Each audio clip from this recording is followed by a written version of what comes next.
right here. And we're so happy to welcome you to our community. This show just means so much because, well, Ed has been making people cry since people have been opening up the book. So I read it from cover to cover when he gave it to me and started weeping because it really was a moment in time. And it so wonderfully reflected our community. So the show is wonderful, but definitely give the book a read cover to cover. The words in it are beautiful, beautiful. And Ed very smartly got other people to make the words. That's the way to do it. So give it up. Let's welcome Ed here because he was trying to dodge us. He was hoping to wait us out, but we want him to say a few words. Edward Cheng.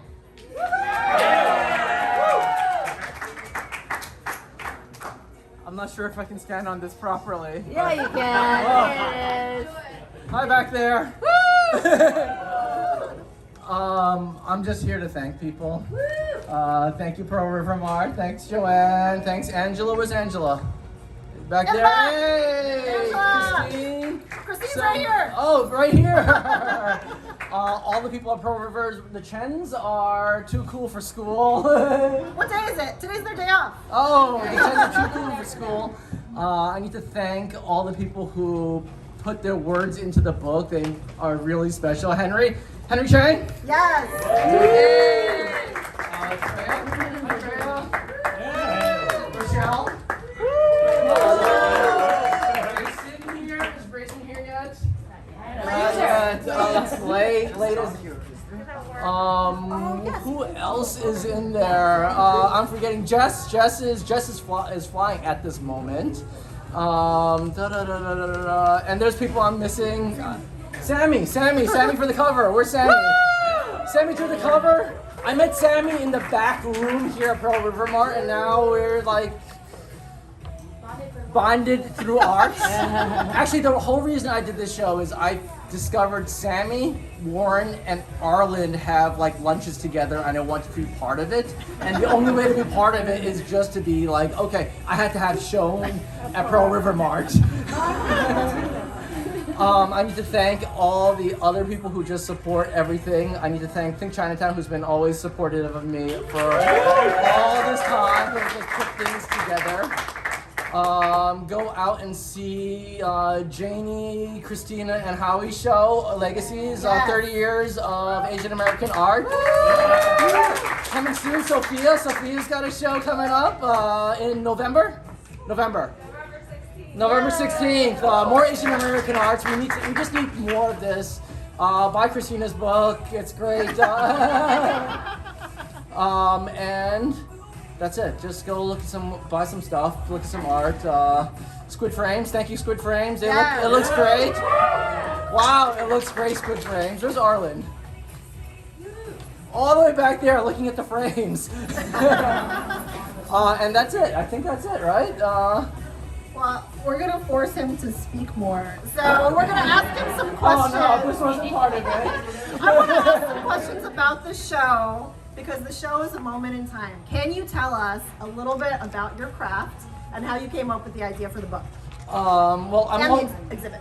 I usually travel, so usually I'm just away from the country all the time. I'm going to Mexico in a couple weeks, yay.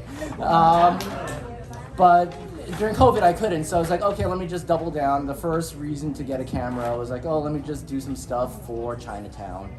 That never really happened. I took a few projects in Chinatown, and then COVID happened. It's all right, I can just hang around and annoy my friends and annoy all the people that I know, just sort of let me take a picture of you and things like that.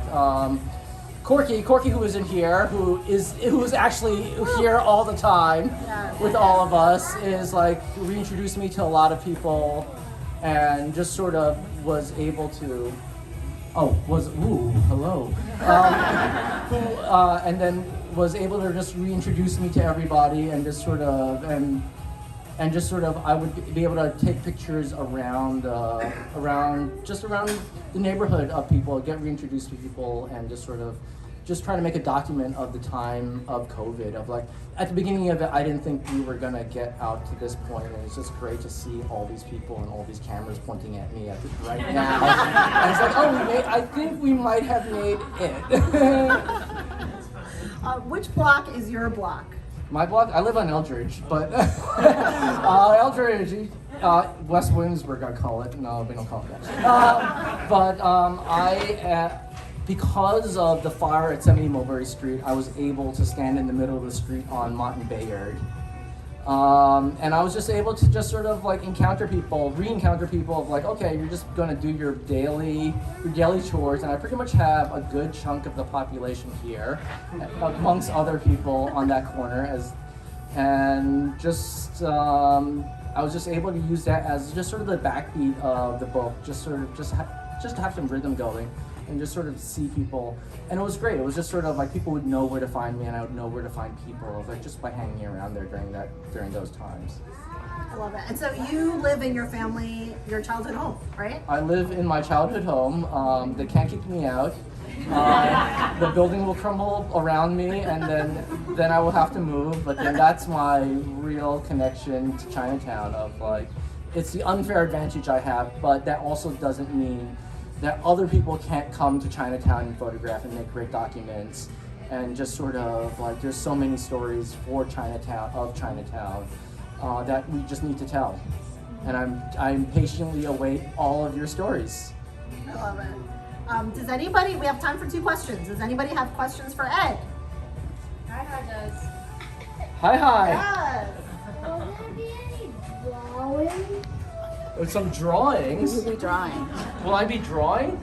If I knew how to draw, I wouldn't take photographs, unfortunately. But because I don't know how to draw, I can make photographs, and that's it. But one day someone's gonna teach me how to draw, and then I can put the camera down. Yeah, teach me how to. Will you teach me how to draw? Yes. No more question. Good question. All right, one more question. Yes, Preal. Can you tell us how you came up with the order? The order of the book, or the order of the. Yeah. It's just sort of this progression is pseudo-chronologic, so it just sort of starts at the beginning of the pandemic, when there was just no hope of like no one in the streets, and it goes through of like just sort of interacting between people and just getting hope. And then there's also within the book there's like little nerdy photo things of like things go from like less resolution to a much higher resolution towards the end, and just sort of this connection to people. And it's just sort of, there is that nerdy thing of like, oh, just changing camera gear and just sort of changing perspective of like how things happen. There's definitely that influences the order.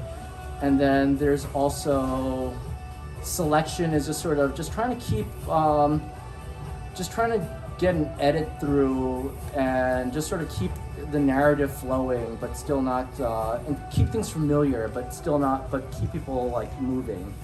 There's no real magic. There's like the cool shop effect. You throw some prints on the ground. It's like, oh, these two fit. Like those two will go together. And then there's a lot of that happening as well.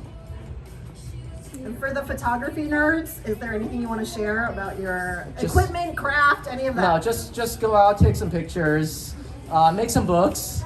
If you talk to Arlen's the key to getting shows here. I hear.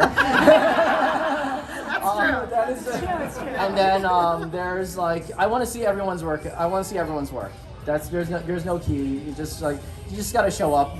I don't believe in talent. You just gotta grind it out. Thank you everyone for coming. Thank you, Ed.